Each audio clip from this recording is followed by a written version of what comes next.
Mātou whawhtai le tua nei tai au. O le vi inga o le whamanu ma le whanetanga mātou te whawho I lau whiu. O no lo lofa sili sili ese ia te I mātou lo whanau. Tai leifo mailo a inga le nei tai au. Wātiu te whai. Ngā luenga ma whaiwa. O le nei fo I wa yaso mātou sāwalia. O le ngangana, a lau whanau le nei tai au, o le mātou loto whaaftai le lii, ma le taele o mātou loto, o no we toi tai soifua mai le olo o lau whanau ta maa, mātou te vi ia oe, mātou te wha manuina oe, mātou te wha ne ina oe, o no au ngā luenga mamana. Haftai ta maa, mātou au lia nei tai au fau ilo lofa malo wanga lei. Haftai lau wha malolonga, haftai le malo si fau. Haftai anga pa ia wa ta ina mai mātou le nei lava tai au. Mātou sauni le li e whalongolongo I lau upu. A wale tua le au nanga wha Aoao. O le malu tai au wha le nganga. Mosi o mātou watu no upele o Samoa. E maise, ia o le tino ke riso. Whamanuia ilo a inga le nei tai au. Whamanuia ia Samoa Aoao.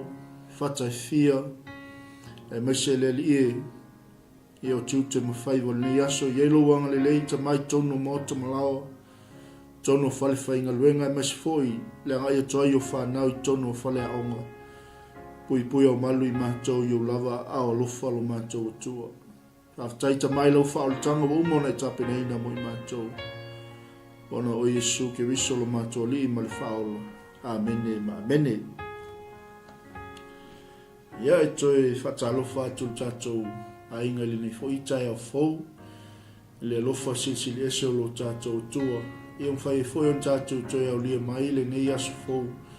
Ia o le amtanga le nei fo I vai aso tātou savlia. Ia I le lofa ma le anga lei o le tua. Leo tātou ia il masina lona sfulu ma le tasi. O le tātou fo launga le nei tausanga I lona aso lona ono. Ia I le tausanga I lua afe lua suma le tolu. Ia o anga lelei mai pele atua ia te oe malau a inga I whaatalo whaatu. Ma toi ofo alo whaatu tātou tautua ma le au onanga le Global Kingdom TV. Ia te oe le nei tai au. Ia I so o se maota ma so o se lawa. Whia lavalo e maua mai ai le tātou o onanga. Ia mātou te whaatu lima ma whaatalo whaatu. Ia I le suafa. Sili sili ese o lo tātou alii o Yesu Keriso. E whatalo whatu fo I o tātou a inga I lunga o penga te whailangi. Mole atu le whaamalo o le whaafitai. Ia I lau tau ngalu e mwhai. Ia wale whaasoso ina o tātou polkalame. E le ngato a inga. Ia maisa o le tufa atu o le tātou polkalame. Ia I wō mai masani o alo ma whanau.